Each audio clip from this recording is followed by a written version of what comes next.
On this episode of Rock Down South, we sit down and talk with Hannah Trager. We talk all about her brand new single, and she even plays a couple of live songs for us. We hope you all enjoy. Let's go. Hey, this is Hannah Trager, and you are listening to Rock Down South.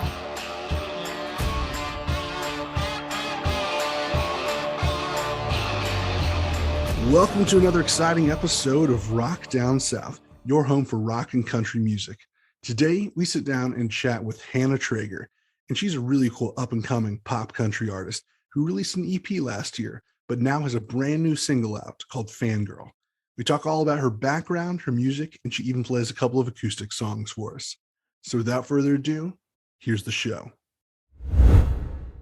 What's up, Hannah? How you doing today? I'm good. Thanks for having me. Thank you so much for jumping on today. I really appreciate it. I was really looking forward to talking to you. Of course, I'm excited. Yeah. And so before we jump in and talk about some music of yours, let's get a little bit of the background. I think you're originally from Indiana. Is that right? Born and raised in Indiana. Yes, I'm from Indiana. I've been singing really before I could talk, as my mother would like to say. And I just there are old home videos of me singing, doing vlogs, singing for my fans that at the time were non-existent. Really just awesome home content.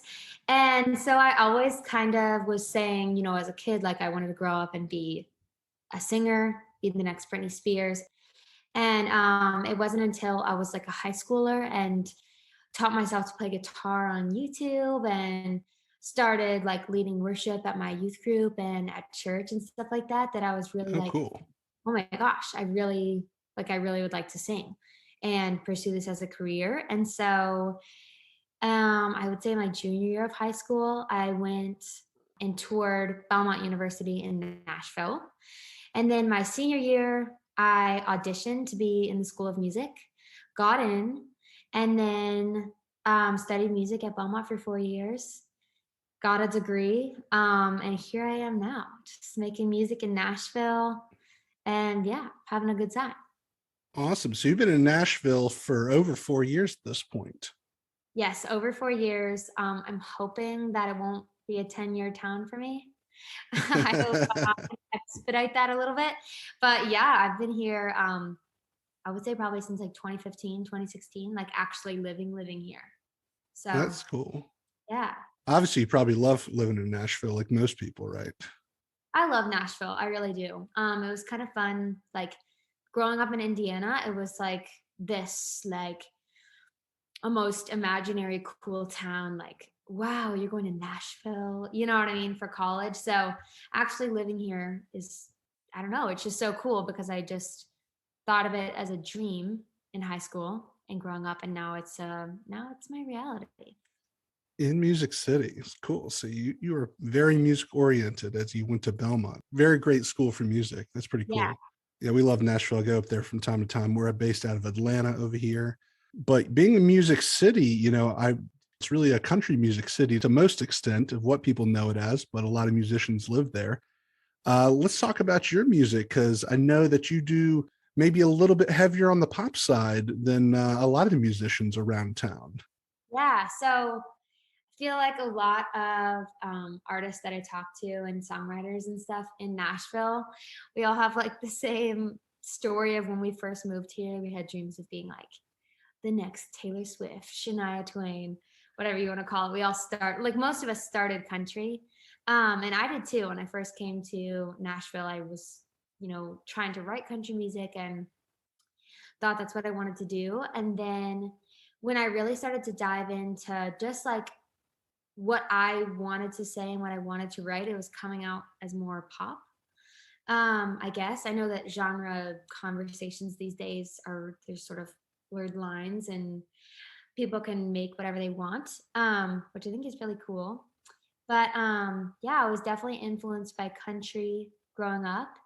And then when I came to Nashville and just saw all the talent and was so inspired by everyone's creativity here, I just felt like, I don't know, when I started writing, there was this more like openness to not define my sound as one specific thing it could kind of be whatever I wanted to say. Like I'm the, I don't know, not to sound corny, but I'm the Hannah Trager genre. It's just like it can be whatever you want it to be. So yeah, it's been a fun journey to like see what I started writing compared to like the first song that I ever put out, and then compared to like the most recent song I've put out. I feel like um there's just like growth and transformation through all those um eras, if you will. So I don't know, I just think it's a fun journey, and I don't think that's done yet. I still think my sound will always be evolving in what I write and what I actually put out. So I don't know, it's fun. Yeah, yeah. And I like your sound. And yeah, I definitely thought it was interesting coming out of the gate with more of a pop heavy record, even though I know you are out of Nashville. So I thought that was a little bit interesting and cool. And then the latest single, let's talk about that because that one is a little bit different than the rest of the stuff I heard from yours. Fangirl, I think you got a little bit more of a, pop punk side to it. Right. That was actually super fun. I feel like um it was definitely for sure more like pop punk rock leaning. Um I feel like when I walked in, the reference tracks in the room and the vibe was sort of like early 2000s Avril Lavigne energy, which was really fun. Because I something I love doing whenever I'm about to write a song or get this inspiration is I just love a reference track.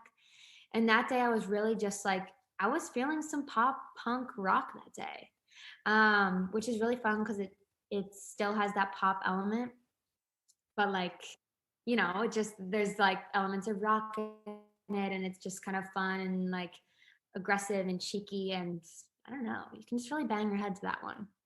Yeah, it's a fun song, and the whole pop punk type sound of the early 2000s thing is coming back. You got Machine Gun Kelly's, the Olivia Rodrigo's. I mean, I think it's about to come back in full force, in my opinion.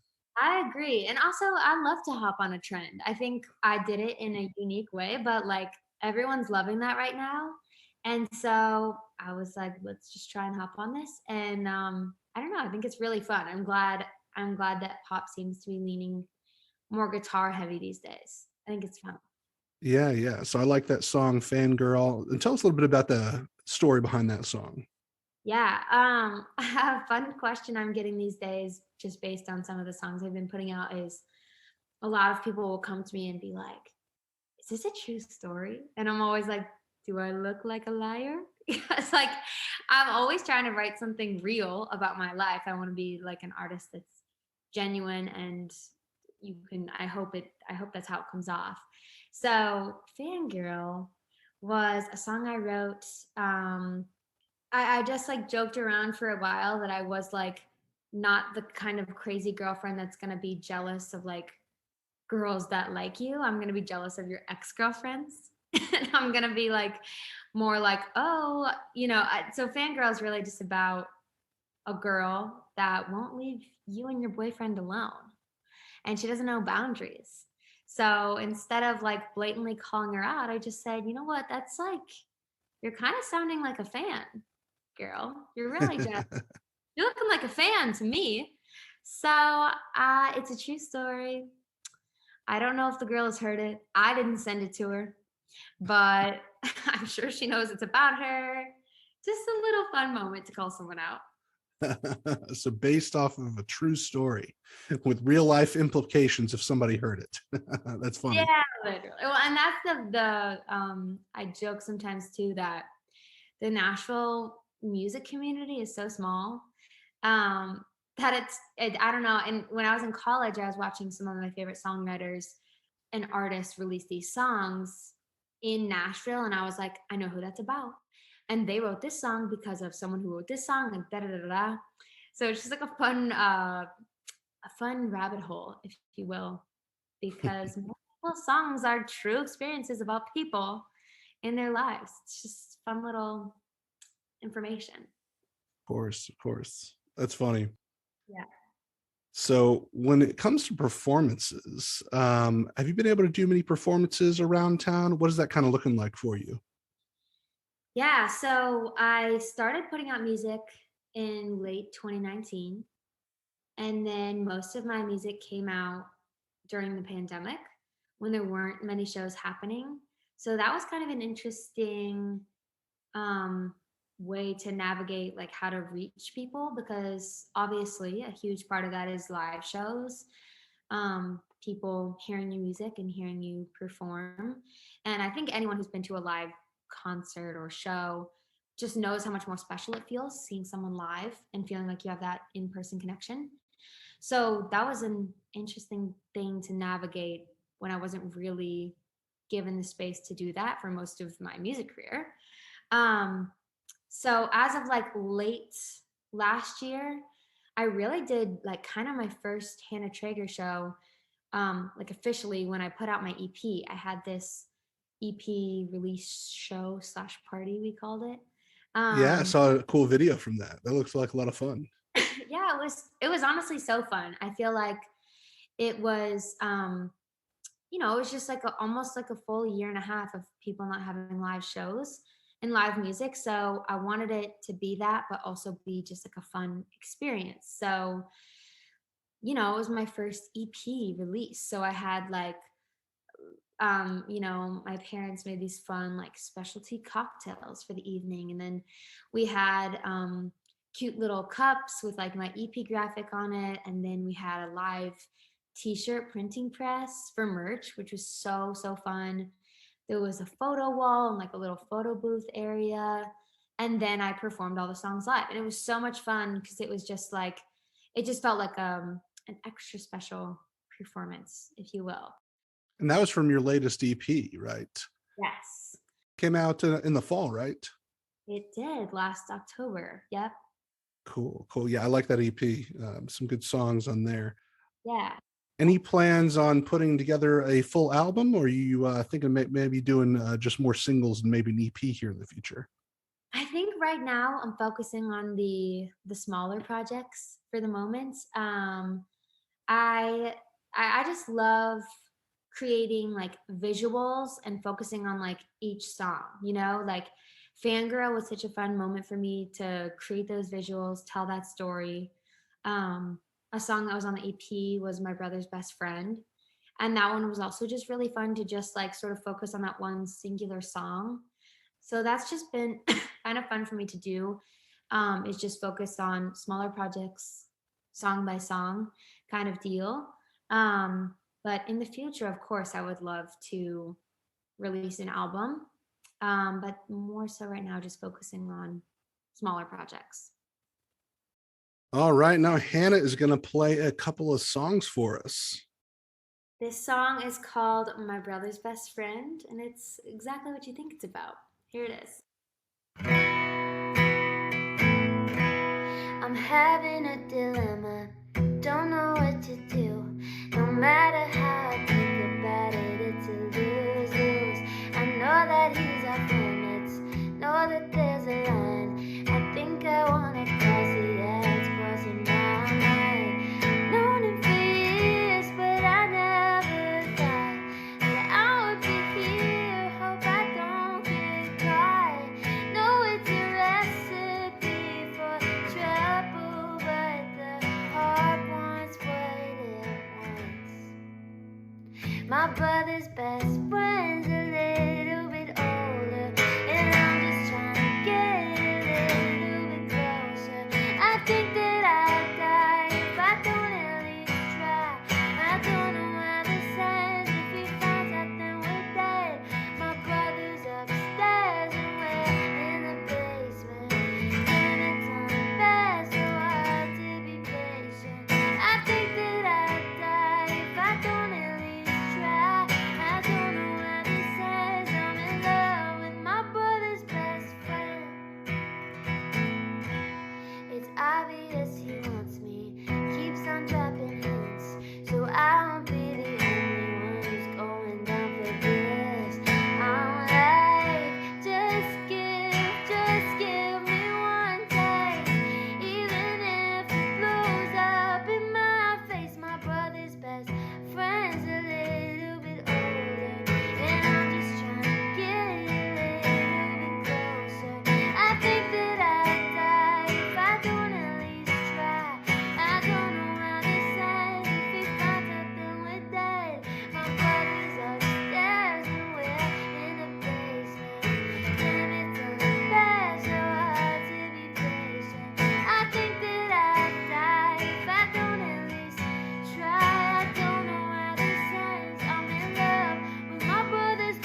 Awesome. That was fun. Thanks for playing that one.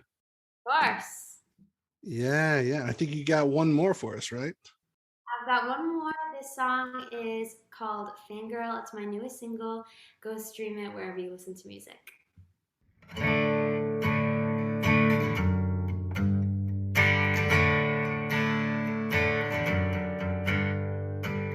You bring his name up in your conversations. Still got a heart by his name in your phone. You show up without an invitation. You still hold on a hope that he's gonna trap me like a bad habit. He's gonna run into your arms and he's gonna wrap you in his jacket, then kiss you in his car. But that's not how it's gonna go. I really think that you should know. Damn girl, Loki's such a fangirl, looking like a stanger, posting on the gram, girl, talking about my man, girl. No, he was your whole world. I knew that you hate that he's with me. But damn girl, you're such a fangirl. If you're so over him, then why'd you block me? You must be living in a dream. Baby, you're not fooling anybody. He's still leaving with me. 'Cause he loves me like a bad habit. He likes to hold me in his arms, and I'm already wearing his jacket, and we're about to go make out in his car. Damn girl, Loki's such a fangirl, looking like a stanger, posting on the gram, girl, talking about my man, girl. No, he was your whole world. I know that you hate that he's with me. But damn girl, you're such a fangirl. Damn girl, you're really such a fangirl. Too bad for your brain, girl. Need you to understand, girl.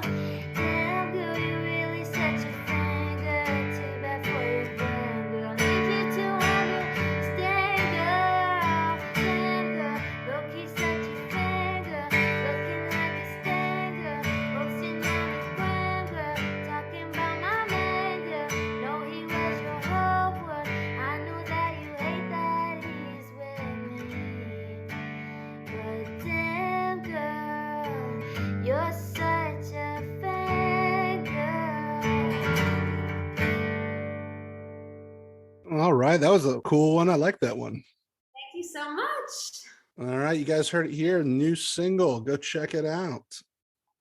All right. So these next three questions are what we close with and ask everyone. So, first question: what would you tell your 21-year-old self? What would I tell my 21-year-old self? I would say a couple of things, I suppose. I would say to believe in myself more. I would say take more risks, because there's always growth on the side of taking risk. And I would say be mindful about who you let into your circle, and just trust God more with your talents is what I would tell my 21-year-old self, and let him handle it. Period. Great advice there. Next question: what are you drinking lately? And if you don't drink alcohol, it can be anything refreshing you like to drink. Currently, I'm drinking a Diet Coke. I just feel like I'm stepping into true adult womanhood by stopping at McDonald's on my way home, getting a Diet Coke. I'm drinking Diet Coke. I'm drinking bourbon. I love bourbon. And I'm trying to drink more peppermint tea before bedtime. Just makes me feel good. Any particular type of bourbon that you like to drink? I love Woodford. I love Bullet. Wow, you're naming some real bourbons that you drink. And lately, I've been really flexing on my dad because, and now I'm gonna forget the name of it. Oh, Weller. Weller. Oh, wow. Wow. You were throwing out some serious bourbons there for bourbon I got drinkers. 2 bourbons for my dad, 2 bottles of Weller. I don't know how I got them. Must have charmed the people working at the liquor store, but I love some bourbon. I do. That's impressive. Do you drink it on the rocks, straight up, or mixed with things? On the rocks, I think it tastes best just by itself. Yep, I'm on the rocks guy as well. A little bit of ice makes it nice and cold and easy to go down. Exactly. So, as you know, this is Rock Down South. So, what is something, or maybe a couple things that come to mind, that you love about the South? I love the food. I love the hospitality. I feel like that's just a common one, but it's true. And I love the people. I like the people down here. The people are excellent. Good answer. People are excellent. Well, thank you so much, Hannah, for being a part of the show today. Where can people find and connect with you online? Thank you so much for having me. This has been so fun. The best way to connect with me online, Instagram, TikTok, Facebook, Twitter, all of them. If you head to my Instagram bio, there's a link tree that will lead you everywhere, any preferred social media that you have or streaming service. If you message me on Instagram, I'll 9 times out of 10 reply to you. I want to talk to you. If you listen to this and you're like, that girl sounds funny, cool, chill, whatever, send me a message and let's chat because I would love to connect with you guys. And do you have anything coming out that you wanted to let people know about? I don't have anything yet to tease or to leak, but if there is anything soon in the future, which there will be, head to my TikTok because I'm always teasing the songs that are going to come out on there before I do it anywhere else. Ah, you guys heard it here. Go check out the TikTok and also the brand new single Fangirl. Yes, check it out. Thank you so much for listening to the show today. Hope y'all enjoyed this episode. I had a really good time chatting with Hannah. She was absolutely wonderful to talk with and has some super catchy tunes. Really glad we got to hear her play a couple of them here live. So make sure to go follow Hannah on all of her social media pages and give her latest single Fangirl a listen, as well as her recent EP. Check out all our content at rockdownsouth.com and follow us on Instagram, Facebook, and Twitter for the latest updates. And as always, the views and opinions expressed by our guests are theirs and don't necessarily reflect our own. I'm Mark, and you've been listening to Rock Down South. See y'all next time.